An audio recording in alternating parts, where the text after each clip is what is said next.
Level 1. Out of place. Trent Alexander-Arnold left Liverpool in the summer of 2025. 2 Premier League titles, a Champions League, the most creative fullback the Premier League had ever seen. He joined Real Madrid to prove he belonged at the biggest club in the world. It hasn't worked. 13 appearances by mid-February, 0 goals, 1 assist across all competitions. Under 500 minutes in La Liga, where almost nothing happened.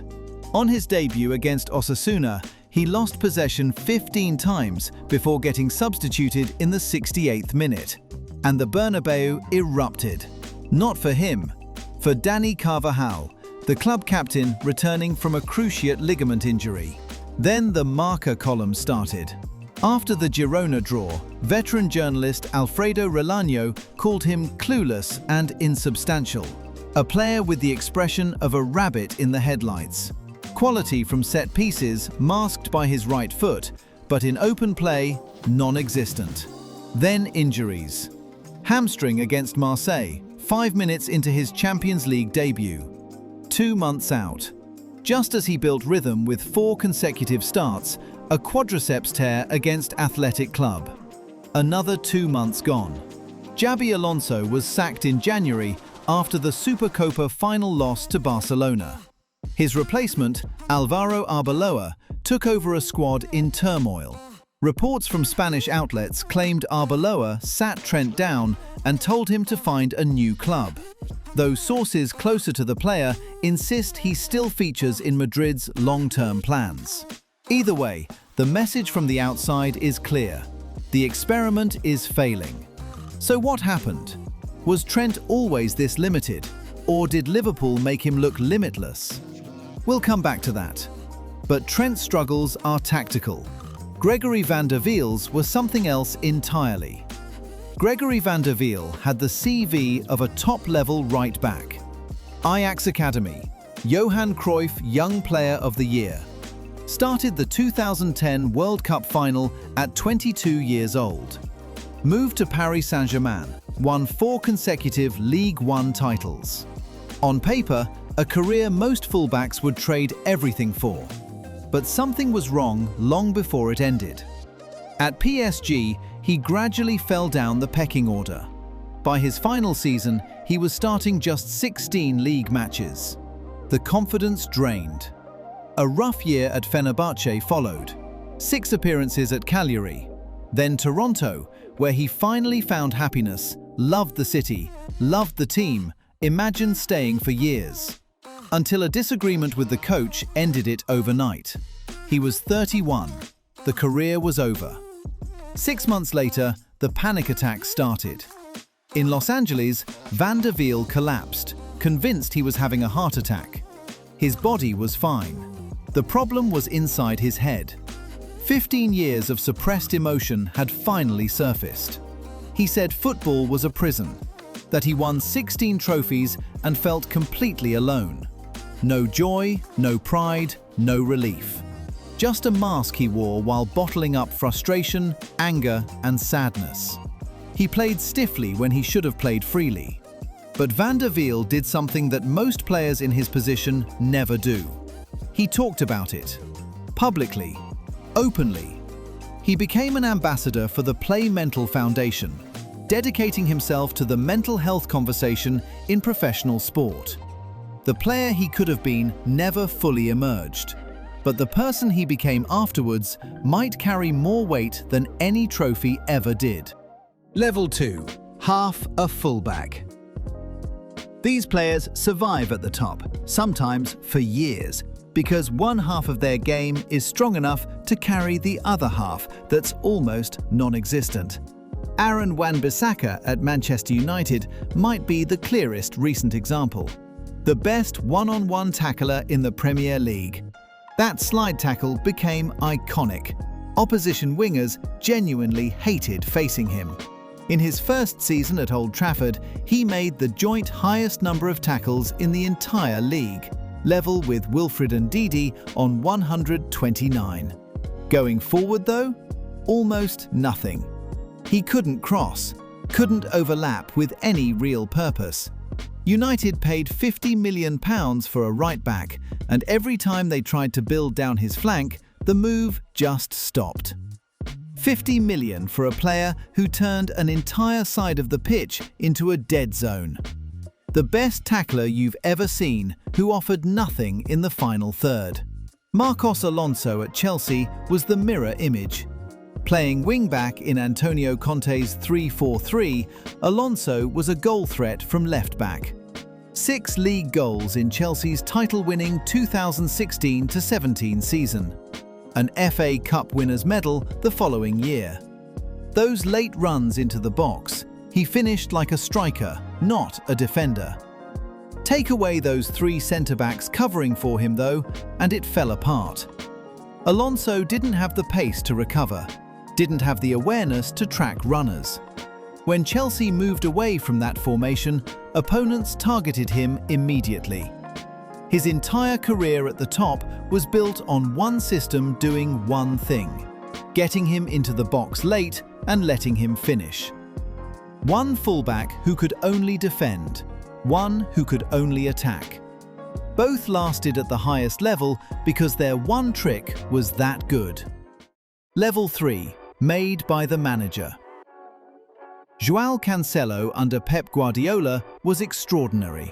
That inverted fullback role, tucking inside from left-back into midfield, turned him into one of the most influential defenders in the Premier League. He controlled tempo from positions centre midfielders usually occupy. In 2021-22, he made the PFA Team of the Year for the 2nd consecutive season. Then Guardiola decided he was done with him. Cancelo went to Bayern Munich on loan and looked like a different player.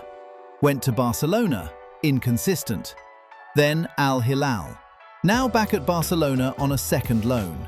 2 of the biggest clubs in the world, and neither could find the player City had. Ben White tells a similar story. A centre-back turned inverted right-back under Arteta at Arsenal. In that narrow, disciplined, tuck-inside role, he's been excellent. But nobody's pretending he's a natural fullback.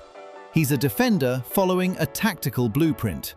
The question nobody can answer is what Ben White looks like at right-back in a traditional system, because he's never had to do it. And then there's a name you've already heard in this video: Aaron Wan-Bissaka. The same player who couldn't create anything at Manchester United won the Hammer of the Year award in his first season at West Ham. 2 goals, 5 assists across all competitions, and he led all Premier League defenders in interceptions and successful dribbles. Started 35 of 38 league games. And the interesting part, he did it under 2 different managers. Lopetegui got sacked mid-season, Potter came in, and Wan-Bissaka kept performing through both. So what changed? It might just be the environment, less scrutiny. A dressing room where he wasn't the £50 million question mark. He didn't suddenly develop a winger's crossing ability, but he found the confidence to carry the ball forward, to take players on, to try things he never attempted at Old Trafford. Same player, different setting, completely different output. Level 3 are players who look something close to world class, under the right coach, in the right system. Move them somewhere else, and you start to wonder how much of it was actually them. Where would you put Wan-Bissaka? Is he still a one-trick defender who had one good season? Or did he genuinely level up? Let us know in the comments. Level 4. The Professional. Every team that has ever won anything had someone like this in the squad. The fullback who plays 400 games because every manager trusts them, regardless of formation or system. Not the star, not the talking point, just always there. Cesar Azpilicueta played over 500 games for Chelsea across 11 seasons. Right back, left back, centre back, wing back. Wherever the manager pointed, he went. In the 2021 Champions League final against Manchester City, he played centre back in a back 3, helped keep a clean sheet, and lifted the trophy as captain. That made him the first Chelsea player in history to have won every major trophy at the club. A 7 out of 10 every single week for over a decade. Gary Neville, over 600 appearances for Manchester United, 8 Premier League titles, a Champions League, 1 club, 1 position, 20 years. Neville was the kind of player you didn't notice until he wasn't there. And then you noticed immediately. Ferguson trusted him for 2 decades, and that tells you more than any stat. Kieran Trippier took that reliability across borders. Solid at Tottenham, scored that free kick against Croatia in the 2018 World Cup semi-final. Moved to Atletico Madrid, adapted to Simeone's defensive system and won La Liga. Then Newcastle, where he became central to their transformation under Eddie Howe. 3 different clubs, 3 completely different tactical demands. Trippier delivered at every single one. Level 5. The difference maker. Everything up to now has been about fullbacks who do their job. Level 5 is where a fullback starts shaping how the entire team plays. Remove them and the whole structure looks different. Andrew Robertson cost Liverpool £8 million from Hull City. That's a squad depth fee. What Liverpool actually got was the engine behind Klopp's entire system. The overlapping runs, the crosses whipped into the box, the pressing intensity that set the tone from the back. Champions League winner, Premier League champion. When Robertson was injured, Liverpool's left side looked like a different team. That's the difference between level 4 and level 5. Without a level 4 player, you find a replacement. Without Robertson, Liverpool's shape changed. Patrice Evra held down the left-back spot at Manchester United for the best part of a decade. 379 appearances, 5 Premier League titles, a Champions League. But with Evra, the numbers only tell half the story. He was loud, combative, and carried a personality that set the tone for the dressing room as much as the pitch. In 2014, the night before United's Champions League quarter-final at the Allianz Arena, the squad visited the memorial to the Munich air disaster. Evra said he went back to his hotel room and prayed, dedicating the next day's performance to the Busby Babes. The next evening, an unstoppable first-time strike off the underside of the crossbar past Neuer. One of the great Champions League goals from a left-back in a match United eventually lost. He later said the Busby Babes scored that goal, not him. That's the kind of player Evra was. All heart, all intensity, all the time. And then there's Trent Alexander-Arnold, back again. At Liverpool under Klopp, Trent was the most creative fullback the Premier League had seen. The passing range of a central midfielder. Diagonals, through balls, set-piece delivery. He created chances at a rate no defender had matched. Liverpool's entire right side was built around what he could do with the ball. In the 2018-19 Champions League, it was Trent's quick corner against Barcelona, the one nobody saw coming, that led to Origi's goal and completed one of the greatest comebacks in the competition's history. That moment alone shows you the kind of footballing brain he has. The defensive questions were always there, though. Liverpool's system covered for him. A high press, Henderson or Fabinho sitting in behind. When the system fired on all cylinders, Trent looked untouchable. When it misfired, the gaps were obvious. The attacking output was genuine. You can't fake those numbers. But was he a generational fullback or a generational passer that Klopp built the perfect role around? Madrid has given us a temporary answer. Level 6. The complete package. Level 5 players tend to dominate one side of the game. At level 6, you get fullbacks who can do everything: attack, defend, lead, and sustain it for over a decade at the very top. Ashley Cole is the greatest left-back the Premier League has produced. Part of Arsenal's Invincibles, Champions League winner with Chelsea, 107 England caps. But what makes Cole special isn't the trophies, it's who he performed against. In 8 Premier League meetings with Cristiano Ronaldo, he held him to 2 goals. At Euro 2004, he shut down a young Ronaldo for 120 minutes, so completely that Ronaldo later named Cole the toughest opponent he'd ever faced. Cole called Ronaldo the same. That mutual respect between a fullback and the best winger on the planet tells you everything about the level Cole operated at. He could pocket the most dangerous attacker in the world on Saturday and still get forward to create on Wednesday. That's complete. Achraf Hakimi is mid-career and the resume is already stacked.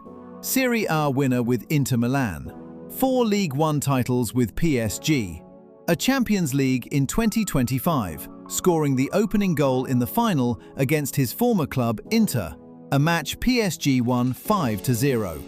He became the first defender in history to score in every knockout round from the quarter-final to the final in a single Champions League campaign. Led Morocco to the 2022 World Cup semi-final, scoring the decisive penalty against Spain in the round of 16. Over 60 career goals and 70-plus assists. As a right-back, he's 27. This level might not be his ceiling. Marcelo spent over 15 years at Real Madrid, 5 Champions League titles, 6 La Liga titles. In the 2014 Champions League final, the Decima, it was Marcelo's extra-time strike from the edge of the box that made it 3-1 against Atletico Madrid and killed the game. He'd come on as a substitute and changed everything. That moment summed up what Marcelo was, a Brazilian winger disguised as a left-back. His partnership with Cristiano Ronaldo on Madrid's left side was one of the great attacking combinations in modern football. Defensively, there were lapses. But over 15 years at Real Madrid, with those trophies, in those moments, that speaks for itself. Level 7. Full-back mastery.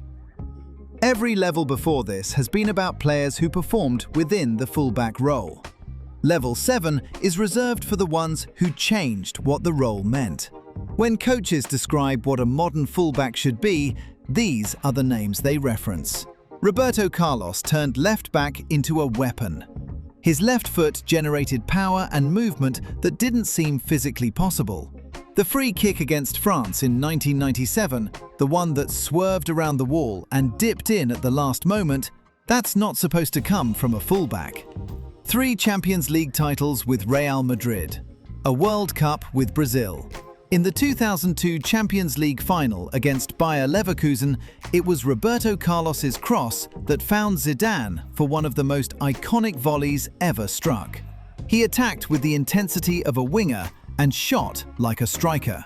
Before Roberto Carlos, nobody expected a left-back to be the most dangerous man on the pitch. Cafu is the most capped player in Brazilian football history. 142 appearances for the Seleção. 3 consecutive World Cup finals, 1994, 1998, 2002, winning 2. The only player in history to do that. He won the Champions League with AC Milan in 2007, lifting the trophy at 36 years old after losing that heartbreaking final to Liverpool in Istanbul 2 years earlier. Tireless energy, defensive discipline, consistent attacking output, sustained across nearly 2 decades at the top level. Every right-back since has been measured against Cafu. Most of them fall short. Dani Alves is the most decorated footballer in history. Over 40 trophies across his career. His partnership with Messi on Barcelona's right side was the most devastating full-back-forward combination the game has ever produced. Alves played so high and so aggressively, he was essentially a winger who happened to start at right-back. 6 La Liga titles, 3 Champions Leagues, and he did it across different leagues, different systems, different decades. Nobody in football history has won more. Philipp Lahm played right-back, left-back, and defensive midfield at the highest level. and looked completely at home in all three. 8 Bundesliga titles, a Champions League with Bayern Munich, captain of the Germany side that won the 2014 World Cup, playing in midfield for the final. Lahm didn't rely on pace or power. He read the game faster than anyone around him. His positioning was so precise that he rarely needed to make a desperate challenge. Guardiola called him the most intelligent player he ever coached. Every inverted fullback in the modern game, Cancelo, White, all of them, owes something to the way Lahm played the position. 4 players at the top, 3 Brazilians who mastered the art of a fullback display, and 1 German anomaly so good that he could play anywhere. Between them, they built the blueprint that every fullback since has been chasing. Where does your favorite rank, and who did we miss in this video? Make your case in the comments.